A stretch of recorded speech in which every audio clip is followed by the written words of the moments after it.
Hi, this is Jake Mann from the 5 Mile Orchard in Corralitos, California, and you are listening to Cider Chat. Step forward, King. Where is he?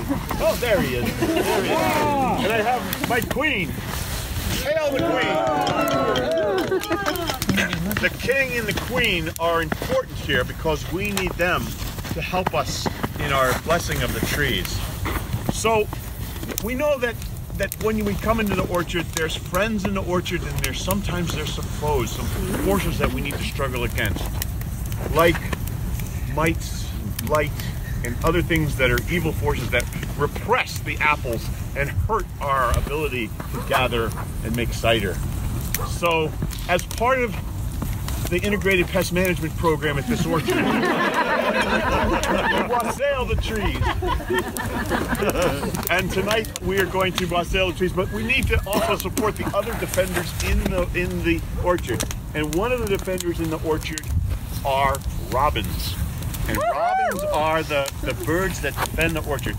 My queen, will you hold the precious liquid? Episode 113.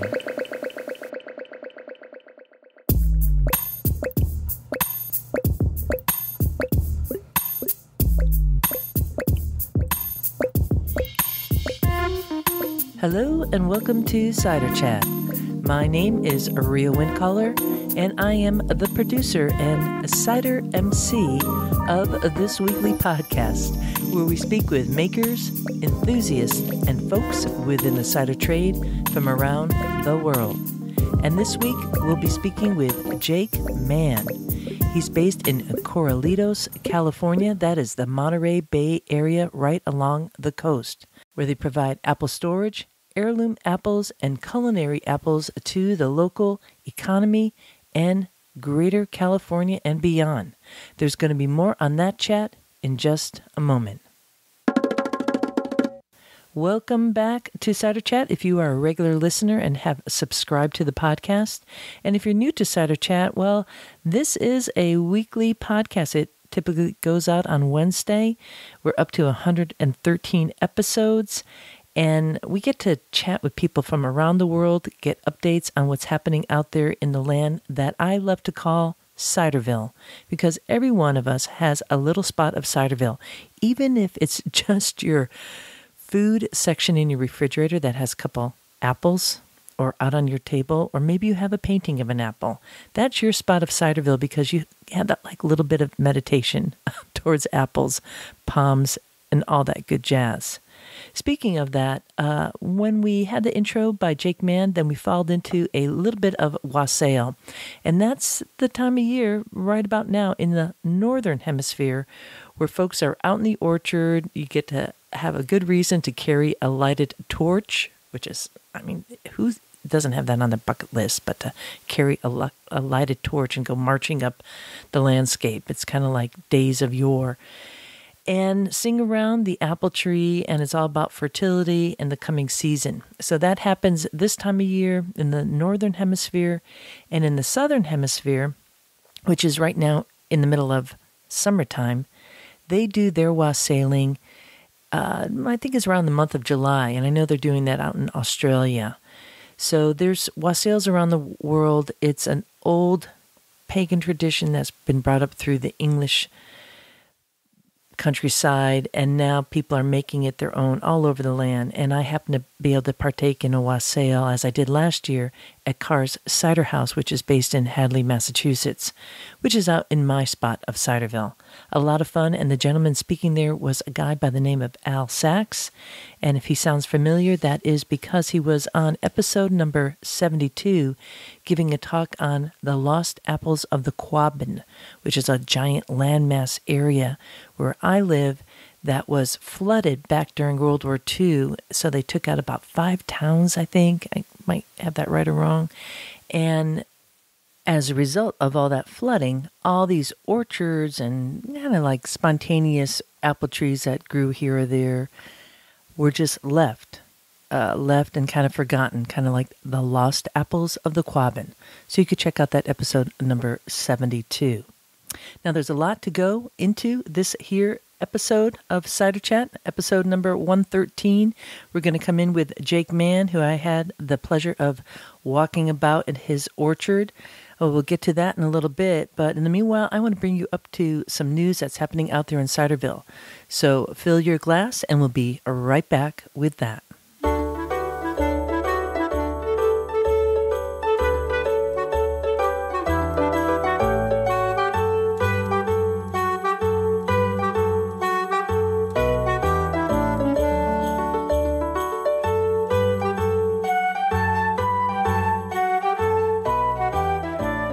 This podcast goes out on January 24th of 2018, and today is the last day that you can register for the Totally Cider Tour to the UK.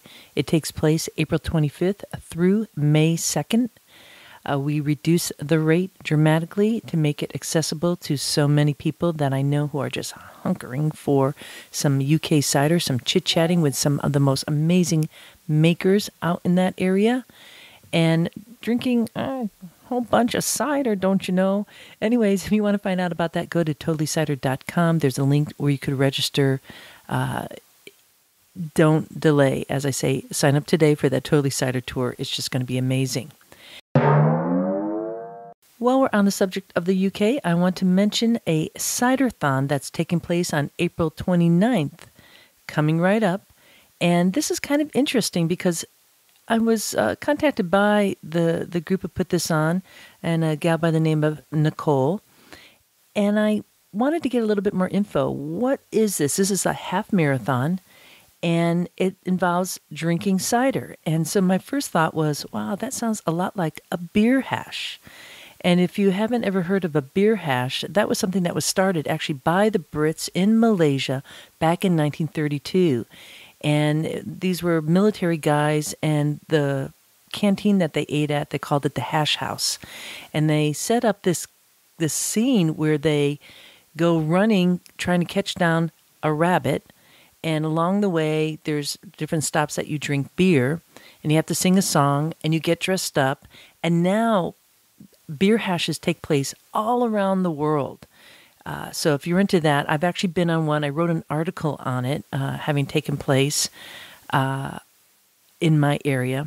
I think I'm going to post that on the Patreon page for the patrons of Cider Chat. It looks like the Cider-thon is going to be a lot like the beer hash in that you run and you drink. And let me read what she wrote here. So the run is 13 miles long, which is totally doable if you're drinking cider. And at each of the 1.3 mile stops, you get a cider taster of a different kind. Some examples are of Brothers, Wilkins cider, and Firkin cider. And more are coming, and they'll be confirmed as they go along. There's a large range that are coming in from across Southwest. And that's the area that we're talking about. This is like Somerset. So part of the rules are that the runners must dress up. See, kind of like the beer hash, which I love. And the better their fancy dress, the more they are in for a chance to win. Holy smokes, get this, a chance to win your body weight in cider, which is the prize for the best outfit or group outfit. Oh, that's just like reason to get dressed up. And it's going to be really playful, obviously. Hopefully, this is going to be a start of a very long thing that will take place not only in Somerset, but in spots around the world. I'd really like to see that, a cider-thon. How much fun is that? And being a half marathon runner myself back in the day, it was just so much fun to do that. So there's going to be a link in the show notes. You can check it out. It's coming up on April 29th, 2018 in England. And to bring the new listeners up to snuff here, you heard me talk about patrons. There are patrons of this podcast, and those are folks who are listening just like you out there in Ciderville who donate a little bit to keep this chat on the air and help me with a bit of the production of it, because it does take a lot of time. It's actually kind of like creating cider. There's a whole discovery issue that cider and podcasting have to kind of wrestle with all the time. Like, what is cider? Is it hard cider? Is it cedar? What is it? apple juice, I don't know. And the same thing with podcasts. How can I get to that podcast? Especially sometimes the discoverability of a cider podcast. So what I did was set up a page at a website called Patreon, which helps content providers like myself provide a platform for people who appreciate the work that I do on Cider Chat and help support it. And there are some commercial makers who have joined the Cider Going Up campaign, because I have a certain room for that on the Patreon site, and that is Current Cider of Pennsylvania. Also, Big Fish Cider Company, and FYI, Kurt Billingsley, who is the owner cider maker of Big Fish Cider Company. He's going to be on the podcast because I'm going to meet him next week for the first time at CiderCon, and I cannot wait. I'm going to probably just, hunt him down with a microphone at some point. No, actually, we have time scheduled, so I'm really excited about that. And there's also Ramborn Cider Company in Luxembourg, the country of Luxembourg, and there they gather local apples, and they get Perry pears, and they make cider and Perry. They have a barrel aging program, and we're going to be recording a more full-length chat with Ramborn Cider Company. So that's cool. But there's also, cideries like Big Apple Hard Cider, Daniel von Schreiner, that she was on episode 35. Oliver Cider and Perry, that is Tom Oliver's cidery out in Herefordshire. He was on episode 29 and more recent episode 2. There's Santa Cruz Cider Company. I had Nicole Todd on. She was on episode 60. She'll also be at CiderCon.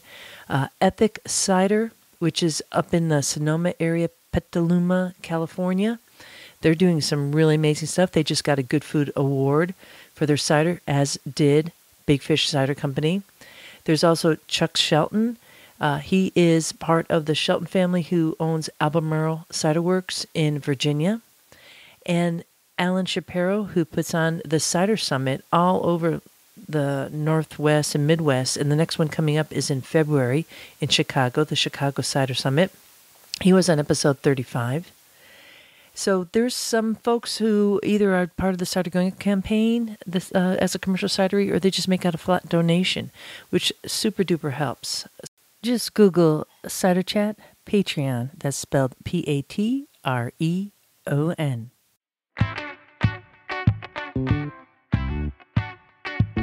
You gotta grab that luce. You gotta bust that thing. Get your kicks on the street. Gotta click, clack, step back. Oh, you gots to skeet. It's a rat-a-tat-a, rat-a-tat-a, rat-a-tat-a, bala. Rat-a-tat-a, rat-a-tat-a, rat-a-tat-a, holla.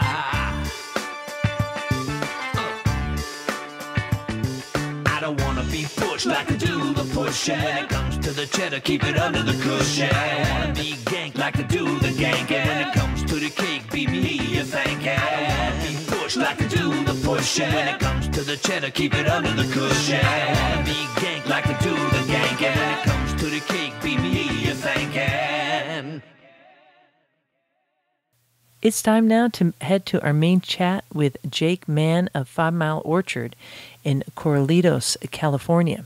And this location, to give you a little bit of background, I went to when I was out that way in November, visiting family, and I recorded a number of chats. So you can listen to the episode with Robbie Honda. That was episode 103, because you'll hear Robbie in the beginning of this conversation with Jake, because he was hanging out there when I arrived at 5 Mile Orchard.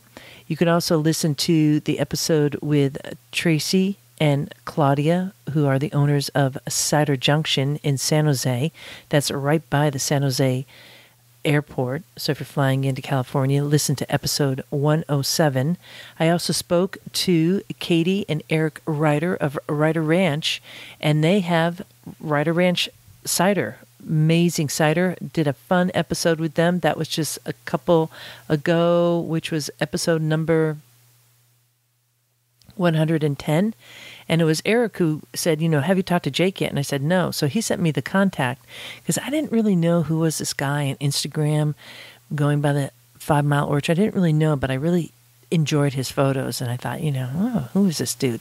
So I contacted him. I arrived. I'm driving down the road. You're going to hear some of that background. I got to visit this giant apple storage facility that is multi-generational, passed down through the family. So we're going to talk about that history, about this area of California, what's going on with apples. It's very intriguing.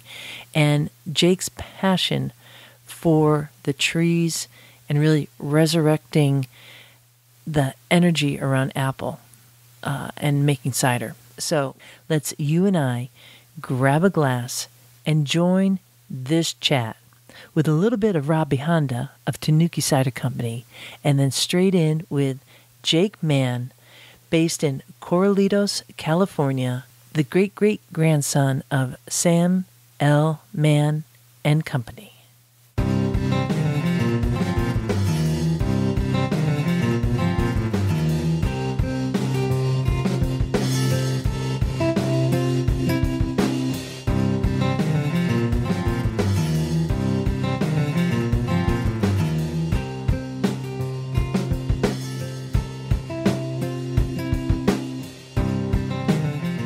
Sounds like your family has quite a bit of history here. Yeah, we've been doing this for a few generations. So. You have? Yeah. Yeah.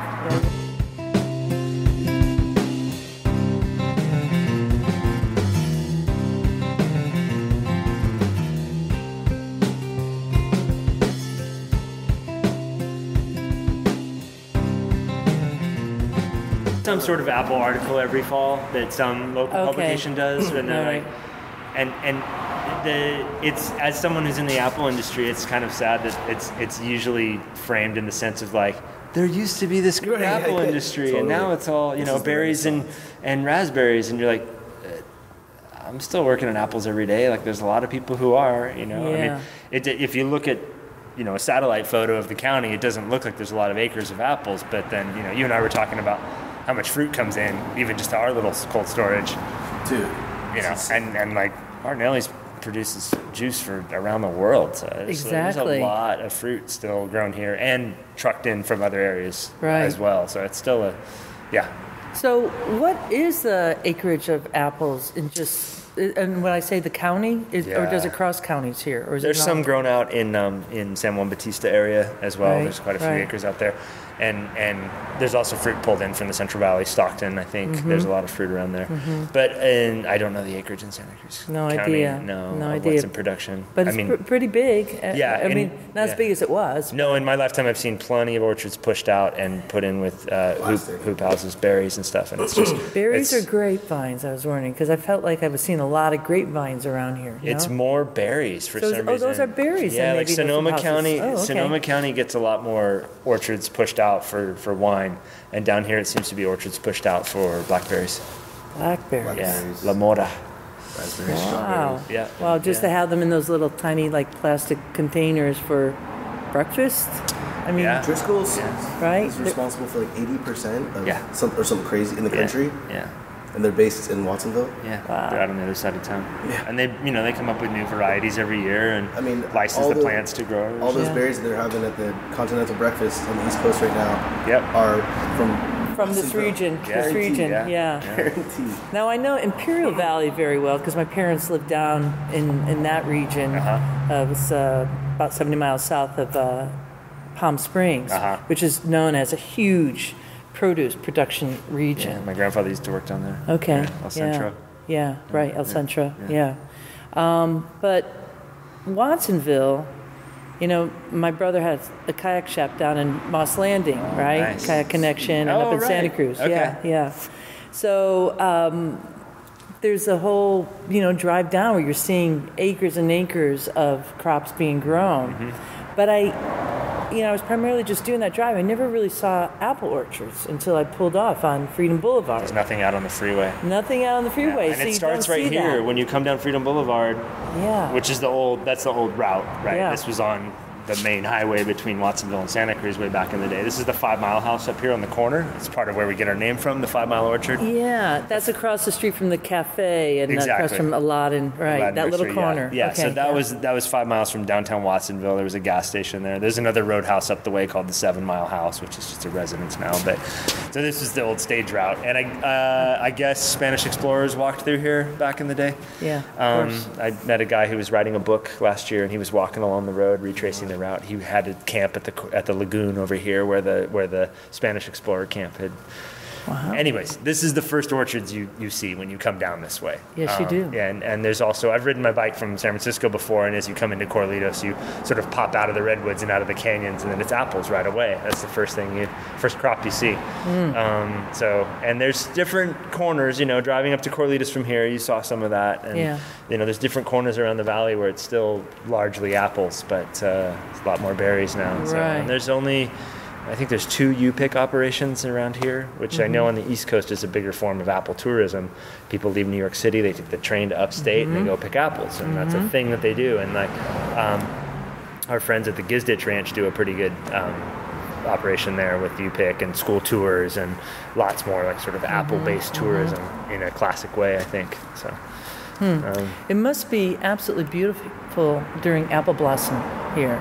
It is. What would be the time of year that would happen for you in California? Relative. Which decade? Relative.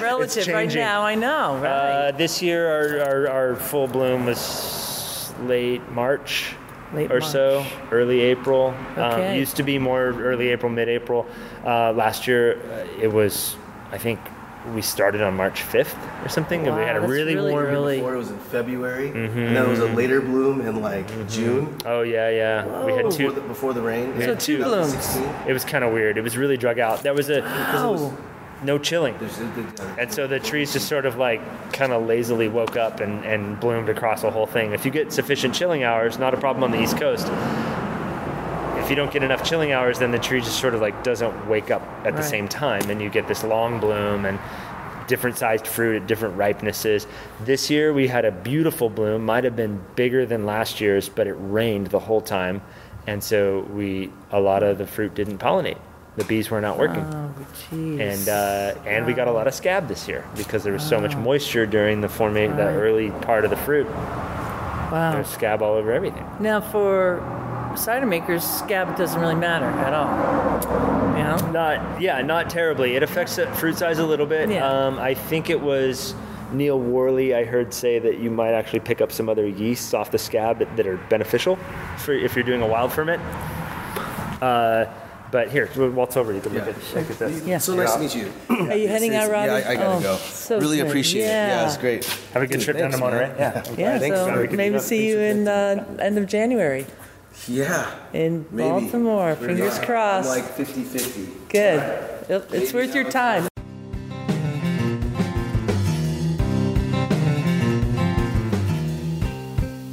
Just to catch you up with what was going on there, Robbie Honda was heading down to Monterey to do a cider delivery, and as we were saying goodbye, I was kind of encouraging him to definitely go to CiderCon, and it turns out that Robbie will be there, as will Jake Mann. So California in the house, along with a bunch of other California makers, and I just heard that Nicole Todd will be at CiderCon too. She's going to be helping out with some pouring.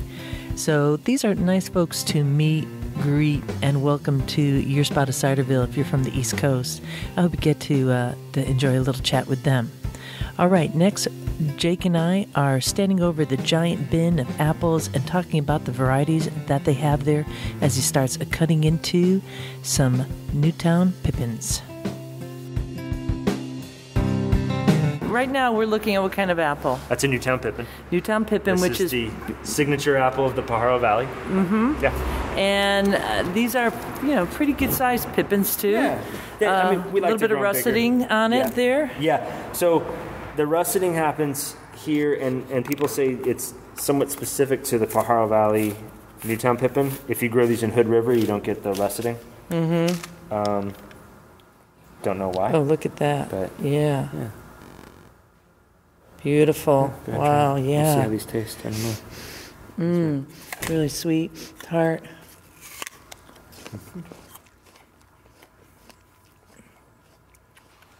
Delicious. Oh. Now, you being a multi-generational orchardist, when you bite into that, do you notice, what are you noticing? Well, I know that these were picked a little ahead of ripe, and then we picked them for appearance, and so they're not as deeply sweet and rich as some of the stuff that we saved later that went to our cider makers, where we're able to strategize with our picking crew to be like, we're going to save that and pick that as late as possible. We're doing a lot of acres right now. If we only had 5 acres of Newtown Pippins, it would be very hard to save them to be extremely ripe because you'd be watching fruit drop. Right. When we've got a crew working and there's a lot of acres to pick, some of the Pippins just happen to get picked later, which is great for cider makers, for us, for having super ripe fruit. So this was picked a little early. It's been in storage. It's been ripening out here in the shed. So it's good. We've got some deeper flavors ones. Maybe we can grab some inside. When your cider makers that are coming here, like Robbie and Eric, who else are you providing? A few people. Santa Cruz Ciders bought some fruit from us this year. I was excited to work with Lassen Cider this year up in Chico. He does wild ferment in oak with no sulfites, and it's just like as sort of as plain as you could be, and it makes a delicious cider. So I'm really happy that. I haven't spoken to Lassen yet. Ben Nielsen. Wow. So, and there's a few other small ciders we've sold to. So it's nice. We're expanding this year. Is it? Do you have? I don't know, novice cider makers or folks like me who are non-commercial who have been like making it in their backyard for whatever amount of time? I want to get more of those, and that's why I have that little note on my roadside stand that if people are curious about where to get boxes or a bin, if they want to do some projects, I'd be happy to work with them. And as I'm trying to graft and plant more cider varieties as well, and I'd love to be able to offer a mix at some point for people where it's like, buy 10 cases of Pippin and a case of Foxwhelp and then another case of crabs or whatever, and sort of give people a reasonable blend would be great. I don't have that quantity of fruit of the specialty stuff right now. Right. But that said, Newtown Pippin makes a great single varietal. It does, absolutely.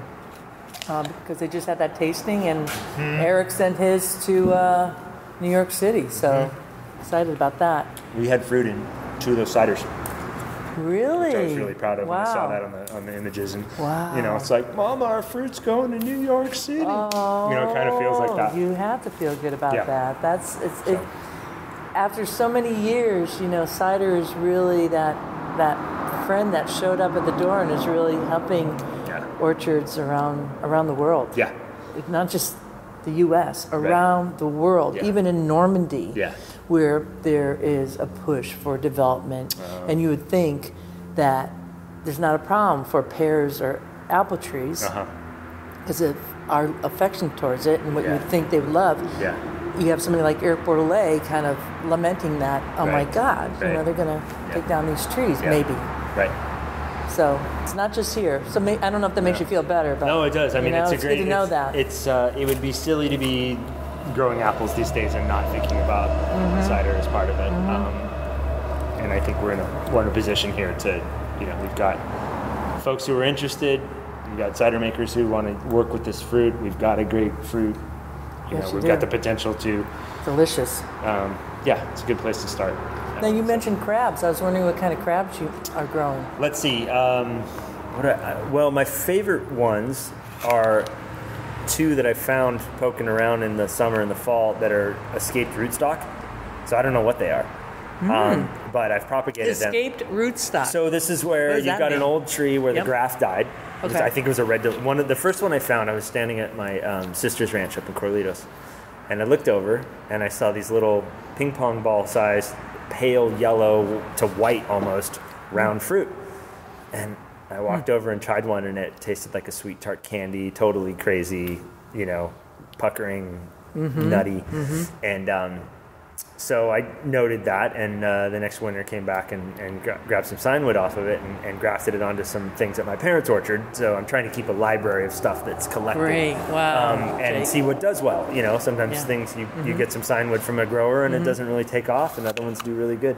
So that one I kept, and that's growing well. And then I found another one at this ranch across the road here that I take care of. Again, same situation where the graft had died off, and it made a medium-sized red with yellow on top, russeted, delicious crab apple. And I grafted that this year, and it just took off. It's really precocious, and I think that's got good potential to be sort of A nice local. add-on. But you know, some nurseryman somewhere picked it as a decent. It's not an unknown. It's not a wild seedling type thing. It's a known. I just need to find out what nursery it came from. So, but those are funny discoveries, and it's neat to collect them and keep them and propagate them. Mm-hmm. What other crabs do we have? The first one that we had around was a Whitney crab, which is just a common pollinator. It's available in any large nurseries. So catalog. people put that on their lawn for ornamentals? They have it here for pollinizers. Pollinizers, yeah. okay. Although here I've seen, it seems more the tradition is to use another variety that blooms at the same time. So a lot of the Red Delicious orchards that we take care of have Granny Smiths either interplanted or they graft on one branch of Granny Smith. How does that work? You have the crabapple as a pollinator. So, yeah, I don't quite get that. They bloom at the same time. They bloom at the same time. And encourage the bees to be moving different pollen across. That helps. I see. Pollinize. And I think I'm learning more about this, but there's some varieties that don't pollinate. They're not self-pollinating. Mutsu. Mutsu doesn't self-pollinate. No, you need a pippin or something nearby it that blooms at the same time to that's something that fruit. people don't think about when they're planting an orchard now. And there's so many people like, I'm going to plant an orchard, grab a tree and pop it in. Right. But you really want to have some cross-pollinators, like a crab or like you need. Well, our Fuji orchards have galas as the pollinators. Okay. And it's funny, galas are ready around Labor Day, and we don't pick the Fujis until Halloween. But they're blooming at the same time. Blooming at the same time, but picking different. Yeah, so you need, it helps if you're thinking about planting an orchard, you need to talk to some experts. My dad's a orchard consultant, and my parents sell fruit trees, and he's happy to go out and talk to people and loves it, and really has a lot of knowledge about what works together. Right. So. What's your dad's first name? He goes by Bud. Bud. But Sam L Mann is okay. Sam L Mann Jr. is my dad. Yeah. So this is just going a little bit of your history, and I was kind of doing a little bit of research here, Okay. like 1870s, right? Yeah. That would it be your great grandfather? I believe so. Yes. Came out from Missouri. And his name wasn't Sam. He may have been Old Sam Mann, may have been Christopher Mann. There's a lot of Chris's and Sams up the line. Okay. Yeah. All right. Yeah. And then, but the orchard production and apple picking was named after a grandson, Sam. Is that right? Yeah, my grandfather is Sam, and his brother Elwin started this operation here. All right. In the 20s or 30s. So your father is Sam Jr. Yeah. Okay. Yeah, exactly. Nice. Yeah. Wow. Yeah. It must be really something to have that kind of heritage. What were some of the stories that you heard about, in the apple days? Were they making cider? I understand that Martinelli's made, they were fermenting apple juice. They were making sparkling cider. They did. I don't know when they stopped making fermented beverages. Stories around here I heard are that guys that worked in this facility were fermenting stuff for themselves. Mm-hmm. Sometimes they would throw raisins in. Sometimes they would forget to take the lid off, and then you would have exploded bottles in the back. These kind of stories. But I don't think they ever made a production version of fermented cider here. There was juice and sauce made in this building a long time ago. Juice and sauce, wow. A big apple festival, though, right? In Watsonville? In Watsonville, yeah. Yeah, an apple show where apples grow, I think was the byline. Yeah. And you can see a lot of posters around. There's an Ag History Project here in Watsonville. I'm not sure if they're open today, but that's worth checking out. They have a lot of old labels. They've got a huge cart of old Pajaro Valley labels. Martinelli has a small museum in their company store. Shows some of their old products that they made and lots of old photos. Great, yeah. But yeah, this has been going. I mean, this facility was, Mann's used to do, I think, 3,000 acres of apples themselves, and there was a lot more fresh market. This packing line that's not running anymore was, 15 people running it and shipping cases of fruit all over the nation. So what has changed here then? Because, and just to give Ciderville a little image of what we're in a pretty big building here. I'm going to say it's like 100 feet in one direction, maybe 100 feet square, something like that. Peaked roof with wooden crossing going, like what you see in a stick frame, but only bigger timber with big giant lights that probably made this building glow during the heavy packing days. And as we walked in through a big sliding green door, there was these bins of the Newtown Pippins here, and these large wooden apple crates, you know, with bins with man, you know, spray painted down on the side, or stenciled, I would say. A little side office that I was talking with Robbie in earlier. And then across the room, I'm seeing this whole, that's a packing line there. It's this long vertical conveyor belt, really, right? So when was, you're saying that's not being used anymore? Because... I'm not sure when that was downsized.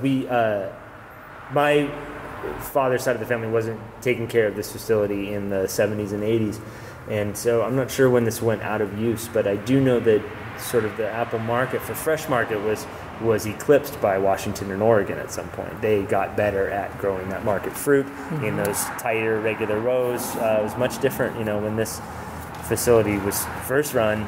They weren't using bins. They were using bushels was the unit. And so they were picked into that, and they were stored. They stacked them, I don't know how many high in the cold storage in just these 40-pound bushel boxes. And then they would bring those out. It was all on hand trucks, and they would sort them on the lines then. And so there was a shift in the, I believe, late 50s to bins.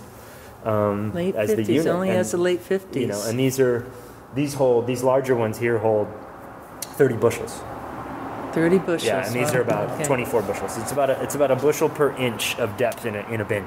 And this is a plastic bin that we're standing in front of. Yes. These are more durable, and but we still use plenty of wood bins too. Yeah, well, it's certainly got a lot of character to it. You know, you could feel that. And they're repairable. Right. Yeah. Exactly. Yeah. You also have a whole bunch of wood all stickered over there. Yeah, that's a grower that we work with. Needed some space they've got a side project going here. That's a giant walnut tree that was cut up. And, I was wondering, wow. And what do they call it? Flitch cut, when they split it like that for drying. So that's been here about a year. Beautiful slabs, probably like 3-inch thick slabs of walnut trees. Yeah, Noah's drying that, and he's, you know, just recognized that it's good wood and that he should probably keep it. Yeah. And so I don't know what he's got planned for it. It's interesting in here. There's people that come in and out, and some other woodworkers have seen it and taken interest. And so it's sort of like a casual showroom here. We've got this wood, and people have asked about it. So we, you know, maybe by storing it here, the guy who cut it will be able to sell a couple pieces and earn some extra dough. Yeah, that was a big tree, no doubt. And walnut trees grow all over this region too. It's really well known for walnut trees. Yeah. Right on. So you have cold storage here. Yeah. Is this considered the cold storage room? No, we can go take a look at it. Yeah, let's go look at that. We just finished picking last week, and so the cold storage is pretty full. I can turn a forklift around in one section, but everything else. Now, how is this room set up? Is it, are you sucking out the oxygen, and so that you could kind of hold it for months and months, or is That's it cold atmosphere where they actually seal it? Okay. This is cold. This is just cold storage, so it's just chilled to mid-30s. And we keep apples in here. We started loading this in late August, and we will keep these apples until late February, mid-March. Goodness, here we go in. We're going to go through a big plastic kind of vertical slats here. Yeah. Oh, what a smell. Wow. Very cool. That's the photo. So, right on. Yeah, as harvest starts, I really become a cold storage operator mostly. My dad's driving trucks with any fruit that goes to town for Martinelli. We're bringing this in here on trucks and with tractors and such. And again, like I said, we store for other growers as well, so they're bringing fruit by. And I've become sort of a cold storage warehouseman throughout the fall. It's a lot of time on a forklift. And it's interesting when you start filling these rooms, you have to strategize. Yeah, let's walk down there. You're starting with a blank slate, and you have to strategize where to put the fruit. Based on, you know, the quality of the fruit, what varieties store longer, and those might go further back in. When we start in January, you know, we'll just kind of chip away at it. Yes, you will. And then about what month will this be emptied? Last year we finished at the end of February. We'll see this year. We may try to go into March. Your apples get a better price if you have them later in the season. Sure. So that's what they still need to press my own cider. I haven't got to it yet because I'm so busy, and now it's time to do it. And so I'm hoping that some of the crabs that I harvested and I have a few branches of Kingston Black and such, and I'm hoping that those are still decent enough to use when I press. But I'll probably also make just a Newtown batch as well. When did you graft the Kingston? I started those in 14, and I'm getting a few branches, and then we took some of that this year and top worked into more branches. Yeah, so. We'll take a look at those. We're going to go to another ranch. Awesome, here in a little bit.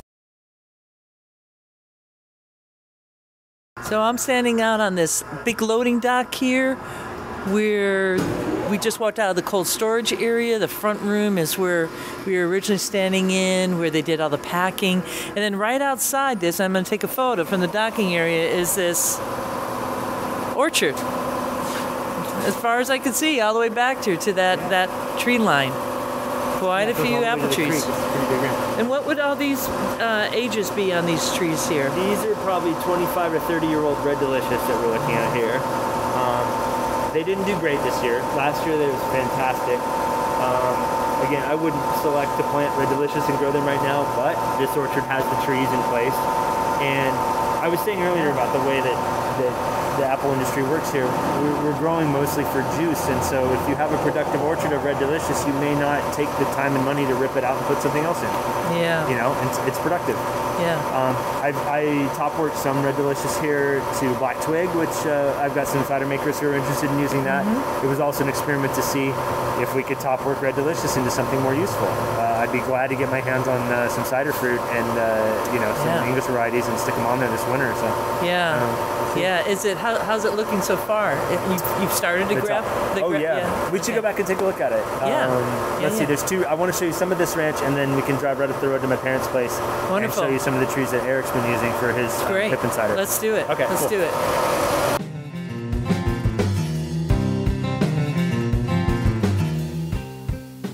Next up, Jake and I are going to be driving around the orchard. And just to give you a feel for it, it's right next to the apple storage facility. And it's very arid. It was a bright, sunny day, not a cloud in the sky. Not a negative word was heard from the people passing by. Yes, it was a sunny day. And that was in November. Very arid. They do some irrigation, some dry farming, and you're going to get a sense of his orchard care, which it was just so encouraging, really inspiring guy.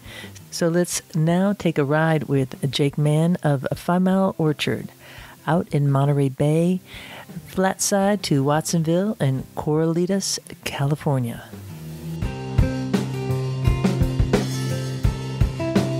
We're driving in the back right now behind the what do you call that building? Packing shed, cold storage building. Yeah. Okay. El empaque, dicen en español. Okay, yeah. Empaque for packing shed, yeah.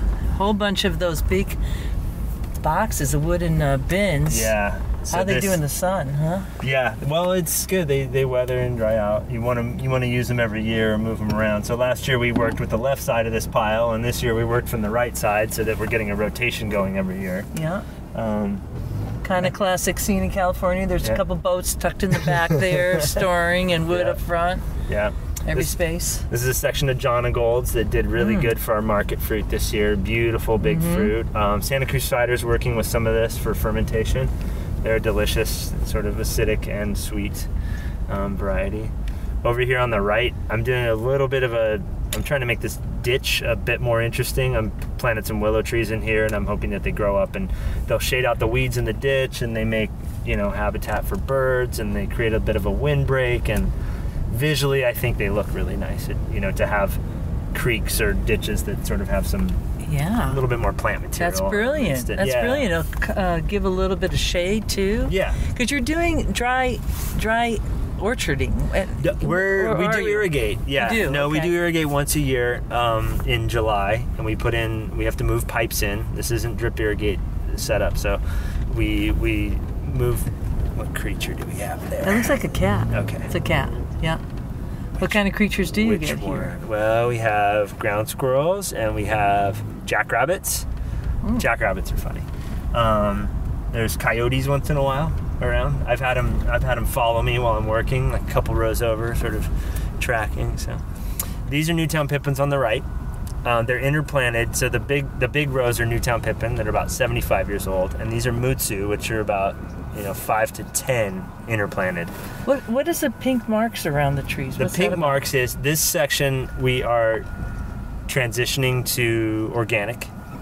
Beautiful trees. And so we put the pink paint on them to denote if you're riding around with a spray rig or an herbicide rig or anything that's not organic, you want to make sure you don't drive in here with it. So it's just a visual cue for now.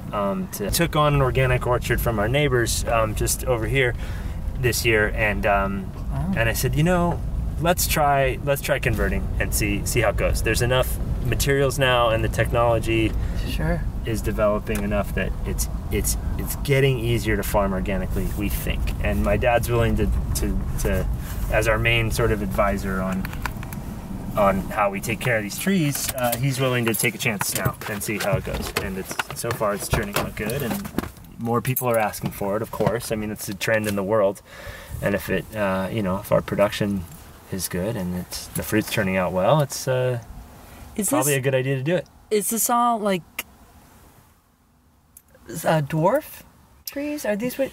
So these would be these are semi-dwarf. They're probably M111. These Red Delicious. These are Fuji's on the left here, and Red Delicious on back here.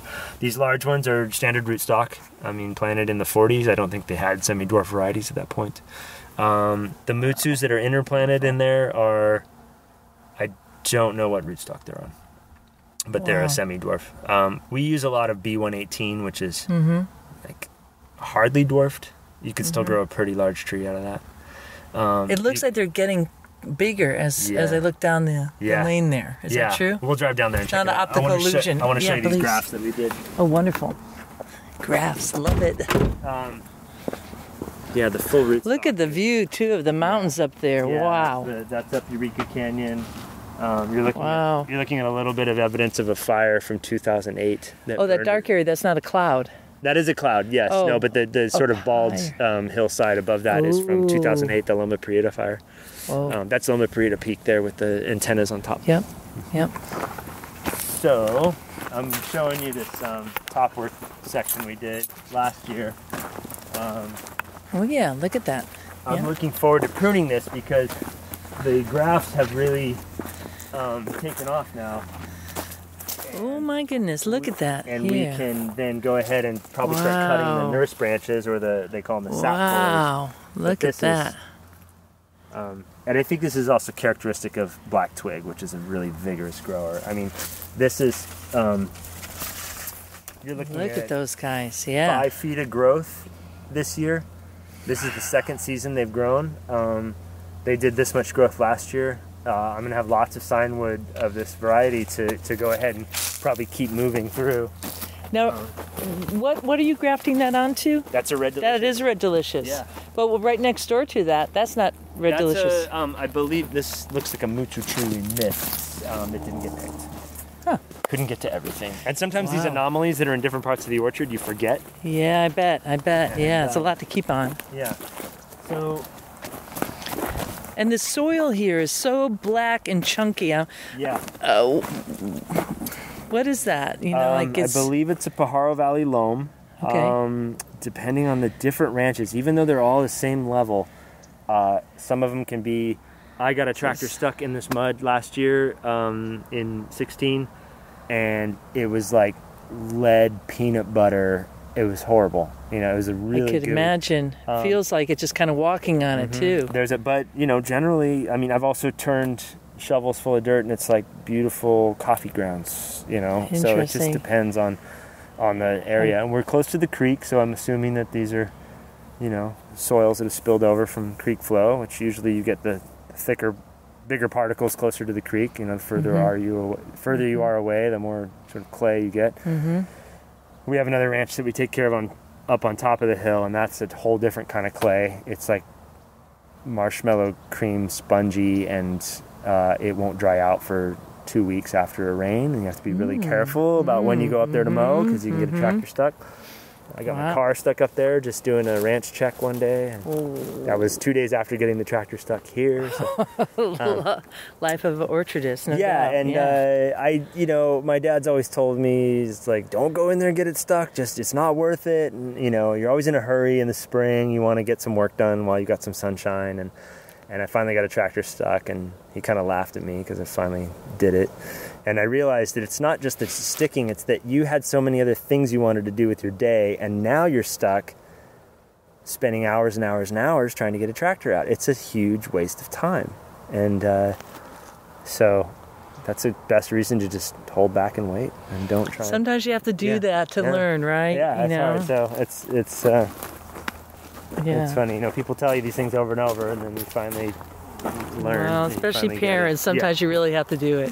So I'm seeing a lot of grafting going on. Yeah, we did about 44 trees here or something. Yeah. And you can see the amount of growth and suckering that happens. This is the nurse branch that we left over. It's just crazy and lots of growth. They require a lot of maintenance after you do this. You've cut off most of the limbs of this tree when it's dormant, and when it wakes up again, it's got to have somewhere for all that energy to grow, to go. So it suckers quite a bit. They require a lot of cleanup and maintenance. So I'm really looking forward to the grafting this year, because I think we can start to shape these into real trees.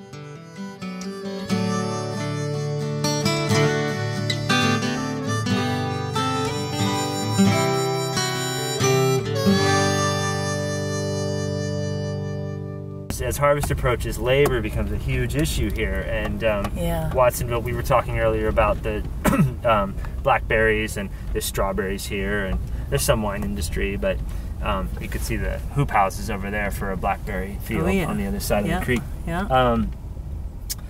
But there's no longer really a migrant workforce as there used to be, where folks would go back to Mexico in the year. It's too hard to get back and forth. And there's enough agricultural work that people live here year round and work.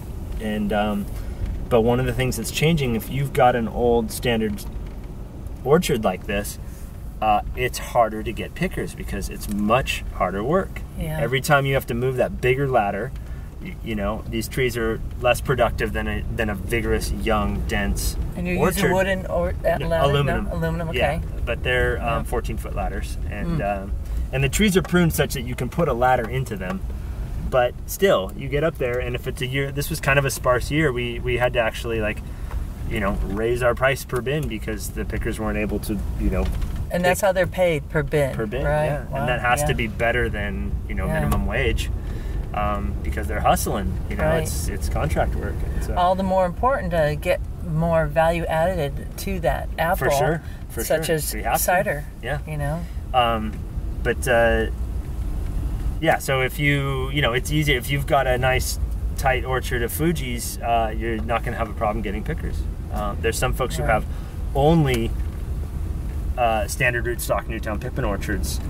Still at the old 30 by 30 planting, so it's just these monsters, and those they have a hard time getting pickers, or they don't get a lot, and so it's And what year did that kind of change? It's been kind of coming on for a little bit. Yeah, I'm trying to think I mean, the politics of immigration, right? Totally. I mean, it's been tightening up for the last 20 or 30 years. So. Yeah. But every year there's worry. We're not going to get any pickers. What's going to happen? I can't imagine. Every industry has that worry because we're really dependent upon migrant workers. Yep. For apple trees all over the place and everything else. That's true. Yeah. I mean, that's really hard work to go up an apple tree, having done just a minimum for my own cider. Yeah. This is something we did this year. We put up a sign. I got into hand painting. Our sign says, "Se necesitan piscadores," for the apples. So, and we put our two foremen's phone numbers on there. So that people drive by. And I saw this in Washington. What does that say? That sign? Yeah. We need pickers are needed. Pickers are needed. Okay. For the apples. I see. And so you And the put that call. out on the road, and people cruise around, and they check out your orchards. They're sort of shopping for, where to start. Gotta work it any way you can. Yeah. This across the road here is a small orchard I started taking care of about 4 years ago. There's a family here that's used to run a nursery, and there's this little 1 acre piece on the road, and it's mostly Newtown Pippin. Smaller trees. Right there. It's been ignored. The weeds were up in the trees, and I just asked them, "Can I take care of this and just pick a couple bins of fruit that come off of it?" Nice. So that we can, just to take care of it. I said it's almost in my way. It's between one ranch that we take care of up the road and one down the road, and it's not hard to pull in with a mower and buzz it. And your equipment's right here. Yeah, and we use instead of. We've replaced a lot of insecticide use with codley moth pheromones over the years, and it's very easy to apply. You just hang these little pheromone things in the tree, and it wards off. It confuses the codley moth, so they don't mate. That's done really well in there. And That's integrated pest management that practice. Yeah. Yeah. And you confuse the moths, so they don't meet up and mate. Yeah. And so last year, there are 4 different ciders made with the fruit from that little batch. No Tilted kidding. Sheds. Working with our fruit. Eric Ryder did one. I made 3 gallons. And it turns out David from Griesick Ferments, associated with Tilted Shed, also made some. So 4 different ciders were made off this little patch of... that you saved. I enjoy taking care of it. It's fun. And it's one of the only... we're doing over 100 acres, and that's one of the only pieces I really get to do the whole thing on. I can prune it. I picked it this year myself. Oh my gosh. I mow it.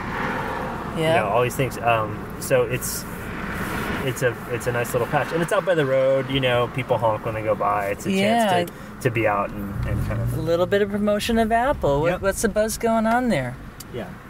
And they were just leaving it. Yeah. You found like an orchard next to your own major orchard. I mean, that is the beauty of what's happening with cider right now. So everybody's like wakening up, and the apples are just sitting idle. Yeah.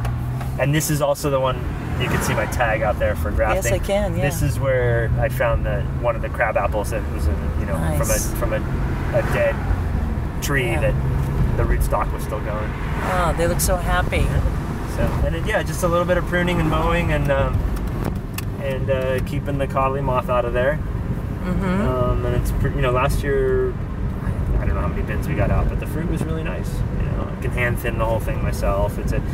Sometimes I like to do that work at the end of the day. I'll sort of go over there for an hour at the end of the afternoon if I've got a little patch of time and prune 1 or 2 rows or thin 1 or 2 rows or however it's going to happen. That's awesome. So now we're in the middle of... Yeah, this is the 5 Mile House. It's an old gas station. It was an organic grocery store when I was a kid. It's been a cafe. This was an old roadhouse area. My dad grew up in that house. That house right on the corner. Okay, This used to be an orchard that was taken out, 30 years ago, more. So now we're ducking into my parents' ranch now. This is behind the 5 Mile House, and so, you can see there's a lot of work to do with weed eating right now. Yeah. Malva has taken hold here, so we've got a lot of weed eating to do. You can see the double rows here where we've extended. This is one of the original older trees, and so this lots of apple ladders. Ladders are here. Yeah. You can hear chainsaws going. We're cutting. Are we going to come out this way again? Yes, we will. Okay, good. I want to get a photo of that because it's a nice one. Actually, we could just park here at the barn and walk. It's not that far. Okay. It's much nicer walking than driving. Yeah. I don't want to be a windshield farmer, as they say. Well, when you're kind of like doing it all like you're doing, you gotta. It's nice to make it happen. It's nice to get tree time. So.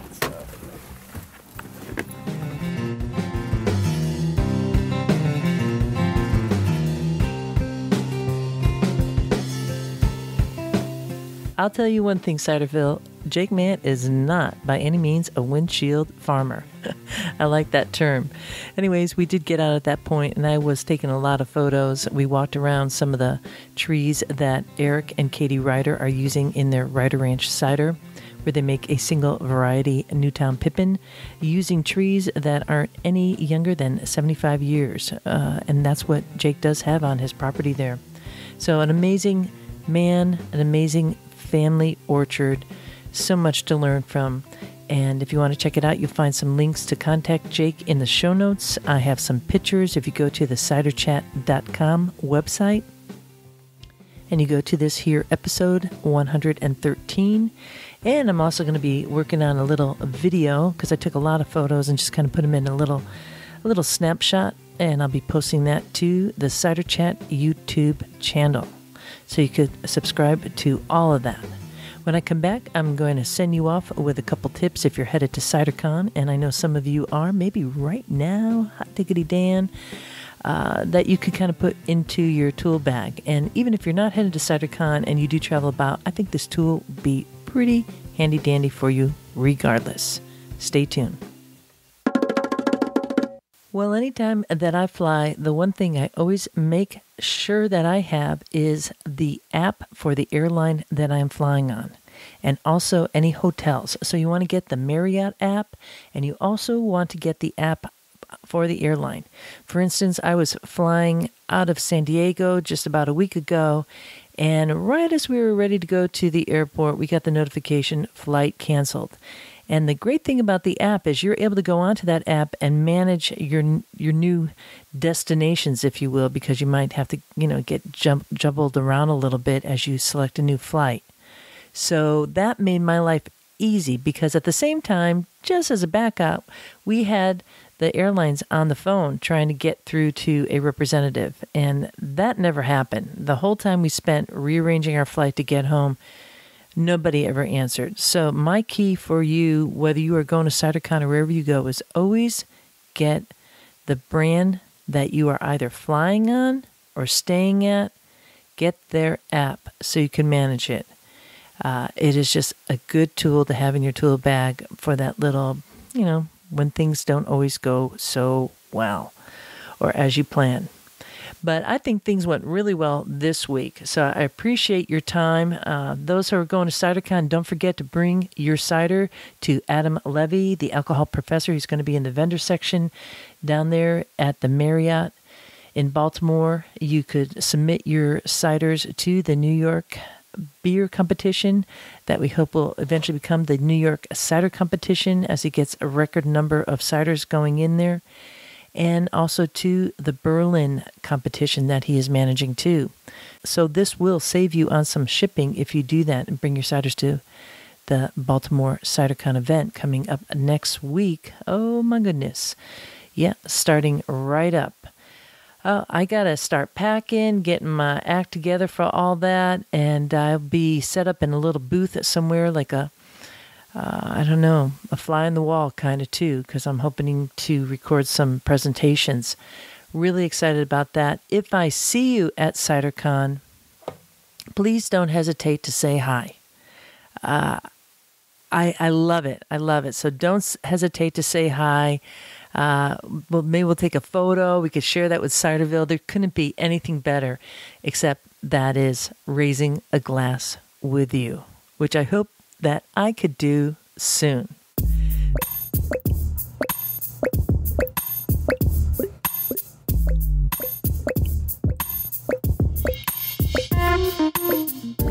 In the meanwhile, I'm going to be rolling on out of here until that next time we can raise a glass. This is Rhea Windcaller signing off for now. Looking forward to seeing you in Ciderville.